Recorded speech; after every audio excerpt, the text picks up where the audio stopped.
All right.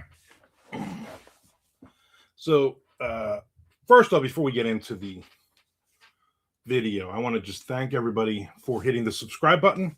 I want to thank everybody for um, watching other videos. I want to thank everybody for not skipping the ads until about that 30-second, 33-second mark. I want to appreciate that. That's how us YouTube people get paid. Also, on all of my videos, you're going to now notice that there are books and various items also in under the description. If you see anything you like, click on it and buy something. That's also how we get paid here. So you're helping me out. You're helping other YouTubers out. So thank you. All right. So when I started saying no, and I'll be honest, it wasn't that long ago. 40 years in this business, 15 years as full time. I was the typical person who went, somebody's like, "Hey, can you write a military romance?" Of course I can.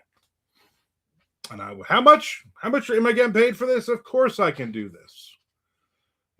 I'd look at somebody would invite me to an anthology, and it would be a theme that I was like, of course I can do that.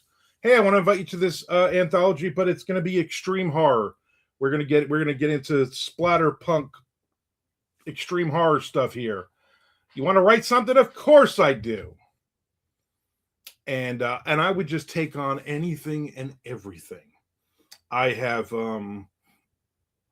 ghostwritten books. I've ghostwritten stuff that I would never normally touch. I've ghostwritten nonfiction stuff that I have no idea about the subject. Okay, I've written stuff just to write stuff. I've written things that I thought, you know what, this is going to make me money, or this is a ghostwritten thing and this is going to make me money, or I'm writing with somebody and I'm like, our styles don't really mesh. I don't know if I really even like this person, to be honest with you. There's a lot of red flags, which were borne out in the future. But hey, this seems like a lot of money. So we're gonna do this. We're just gonna jump in. I don't care what you ask me to do. I'm in. You want me to write a romantasy book? I'm in. How much are you gonna pay me? I'm in. And then I realized I'm not happy. I went through a couple years there where I was writing stuff. I was writing my own stuff, but I was also writing stuff that I was not happy with. I also remember sitting down with the late, great Jay Wilburn. We were in Dalton, Georgia at a convention. I'm just going to say that. And he and I was doing a month of Duncan book.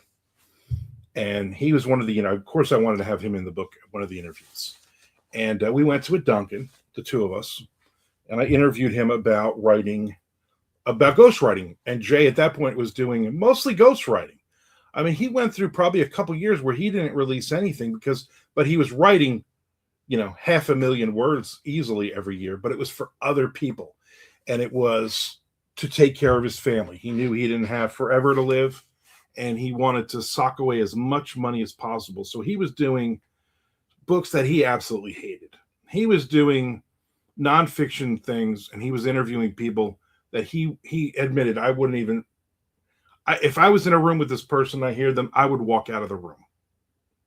Okay, people full of themselves, and I mean, lawyers and doctors and celebrities, all these types of people that he had to work on their books, and he was miserable doing it, except for the money part. And that day we had a big conversation about it, and I was doing it on and off then as well, but I didn't want to let my own writing. I didn't want it to get in the way of my own writing because I wanted to still be releasing stuff. And where he had slipped up, and he said it, is he wasn't releasing anything. He hadn't released anything in like over a year at that point. And he said, don't just chase the money. Don't just take every job. He's like, write what you want to write, but also write what you need to write. As far as you still have to make money, this is still a business. And I always thought, you know what, that's good. And I asked them, then you're giving me advice on this, but you're not doing it. Why aren't you doing it? And he said, you know what, you're right. I am going to not take as many ghost writing jobs. I'm going to prioritize my own work. And he did. He did in his last 3-4 years. He prioritized his own stuff. He was still doing the ghostwriting stuff, although I can't imagine now with AI and everything else how miserable he would be, because I'm sure a lot of those jobs are just, those people are just basically, I just throw my ideas into AI and I'll write it myself and I don't have to pay you hundreds of thousands of dollars. So, that right there got me thinking, I don't want to just take on anything and everything. I'm very blessed. I've written a ton of, I have over 200 and something releases on Amazon, and I've probably written another 150 short stories or flash fiction pieces that have been published. So I have a ton of work. If I stopped writing today, which would never happen, I still have a huge backlist. That being said, there are things that I want to write, but I know they probably won't make me money. And I'll probably hold off on those until I get to that point where I'm comfortable enough in my later years. I'm like, you know what? I'm going to write these books. I want to write these stories because I want to write these stories, and it's not about the money. Okay. I'm not writing anything now just for the money. I'm just writing ideas that I'm passionate about that I know will make me money. Okay.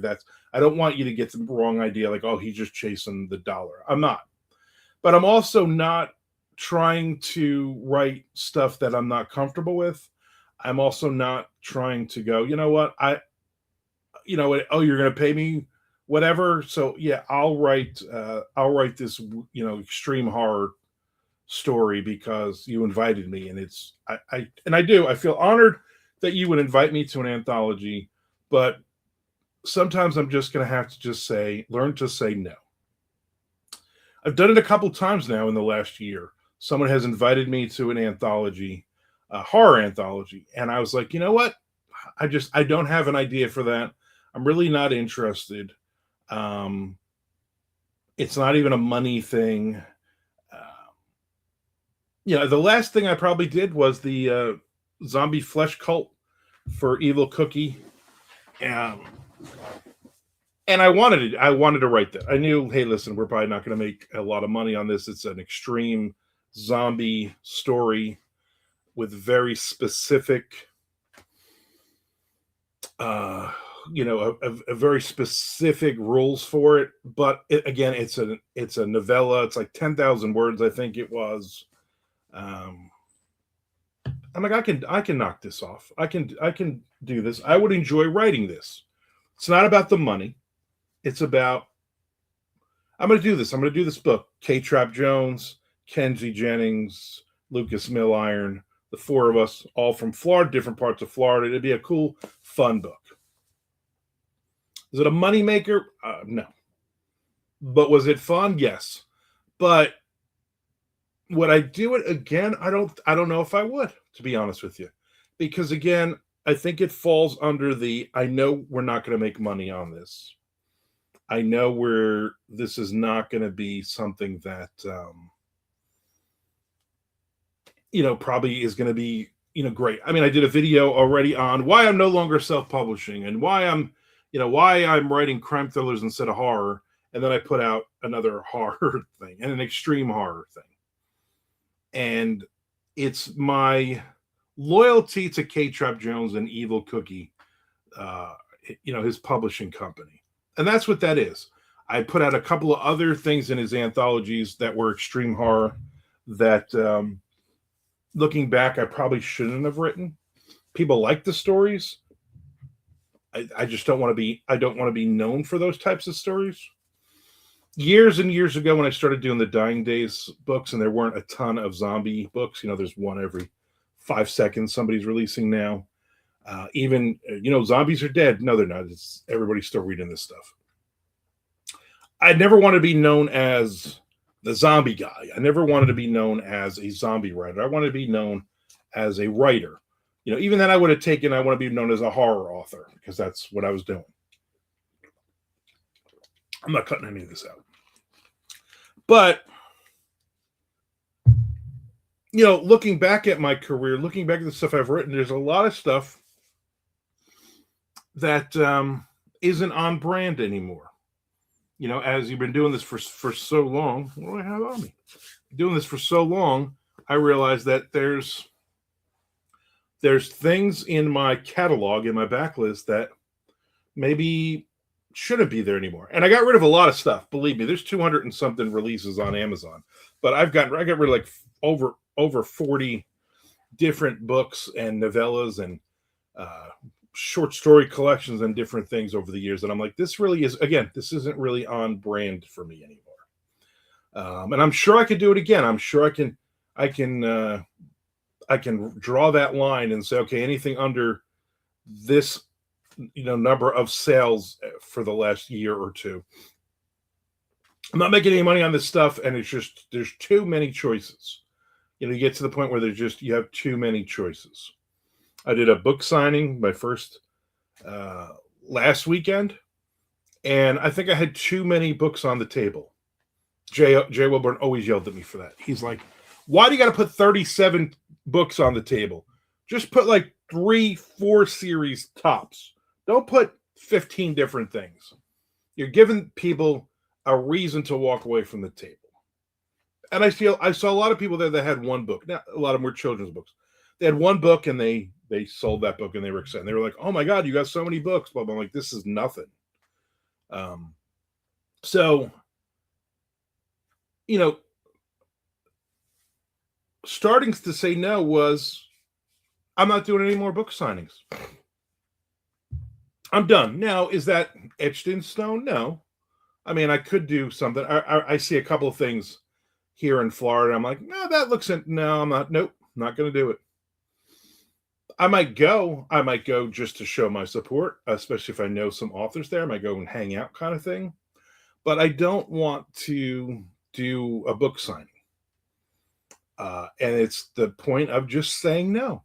When I get invited, I got invited to one and that I've done a bunch of times, and I just said I can't.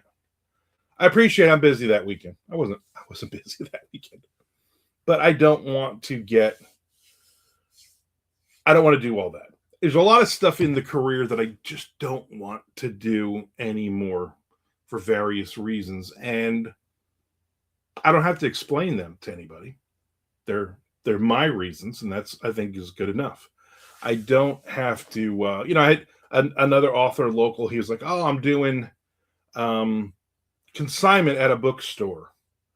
And he asked me a bunch of questions about their contract on and on. And of course, for that second, I'm like, oh, maybe I should contact them. And I said, why?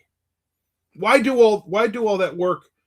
For me, realistically, and again, Armand's opinion, I'm going to sell 2 or 3 books at their place. So why jump through those hoops and get so focused on that instead of doing other stuff, instead of getting the writing done, instead of doing the things that I can control, that I know are going to make me money? Okay. And maybe that's the wrong approach. I mean, let's be honest. Maybe a year from now, I'm gonna be like, well, I got a 9-to-5 job now because I can't do this anymore because I did all the wrong things. I don't know. I built a career on doing everything the wrong way and then learning from those mistakes. So I'm sure there's still a million mistakes for me to make. I get it. That being said, I don't want to just blindly plunge into everything. So, a lot of the social media stuff you see is me just scheduling different things out. The focus is the writing. The focus is YouTube. The focus is doing these videos. The focus is, because again, I'm really not doing any edits. So it's literally sitting down for 20 minutes and talking, and that's good enough. And coming up with different things and listening to people giving me ideas for these writing videos. And and then I'm, make my money here. There's another revenue stream coming in that I'm excited about.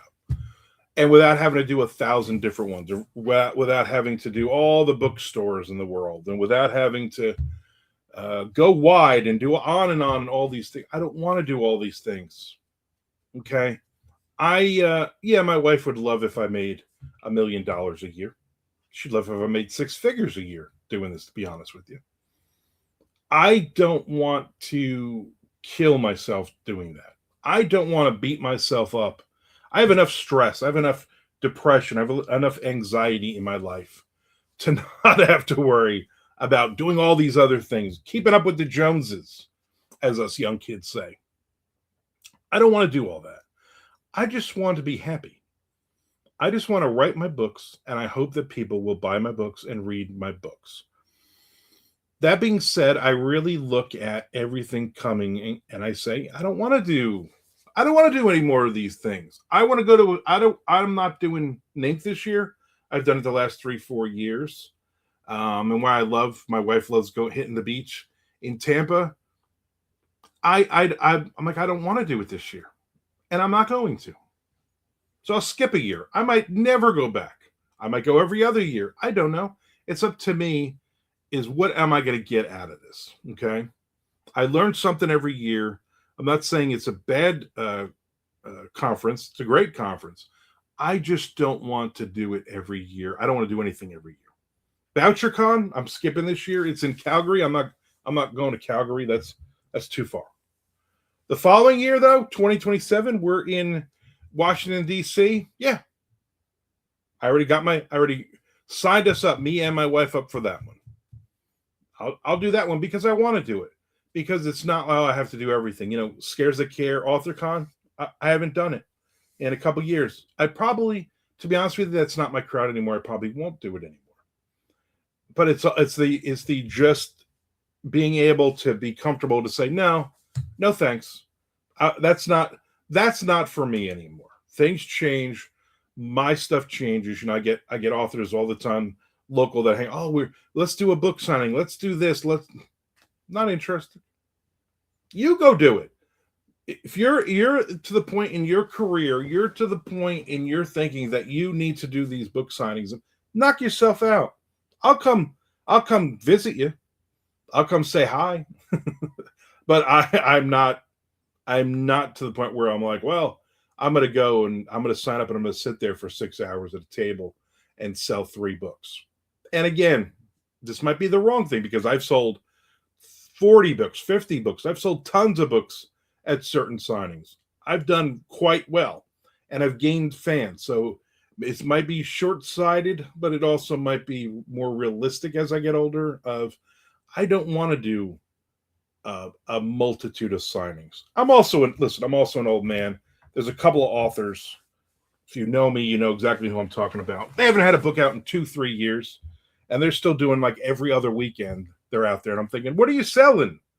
You haven't hey, stay home one weekend and write a book. Stop going all these things, and you haven't had a new book for anybody to buy. You're losing money. Anyway, that's a whole other thing. So, like, if you're a writer, obviously you're watching this, you're a writer. How do you feel about are you realistically, are you to the point in your career or in your mindset where you can go, you know what, I'm not gonna write for this anthology because I'm not feeling it, or I have a priority to finish this book, and that's where I am now. I have a book I need to finish. I've talked about this in other videos. I want to get it. I want to get an agent. I want to get a good publisher, on and on and on. I don't want to be self-publishing. So what do you do in that situation, right? Are you going to say, you know what, I'm at a point in my career right now where I have to take on every job. And that's fine. Just as long as you sit back and look at it and you say, you know what, for me, I got to do a book signing every month, twice a month, whatever it is, because I need to get out there. And it also might be I just want to get out of the house. I just want to get away from my nightmare kids, something, whatever. So I get why people are out there. I'm not at all saying don't do it. I'm just saying, for me, it's not worth it anymore. It's not worth getting up at 7 o'clock in the morning and having to pack up the truck, and I got a bad back, and I got to lug everything in. I got to set it up, and I got to talk to people. Ugh. Smile at people and how's it going? I don't like all that. So all of that being said, again, this is Armand's opinion, but I want to know what you think of that. I want to know what your feeling is. Now, if you have any other ideas also for other writing videos, let me know. I would love to answer any and all your questions. I guarantee I won't remember who asked me the question, but you'll know it was you, and maybe you can comment and say, hey, I gave you that idea. So once again, thank you for subscribing. Thank you for watching at least 30 seconds of videos. Thank you for purchasing some of the books or mugs or items or whatever that is under the description. I appreciate it. I always appreciate the hitting your likes. I always appreciate all the comments. And every Wednesday and every Sunday, we do these videos. So that being said, thank you.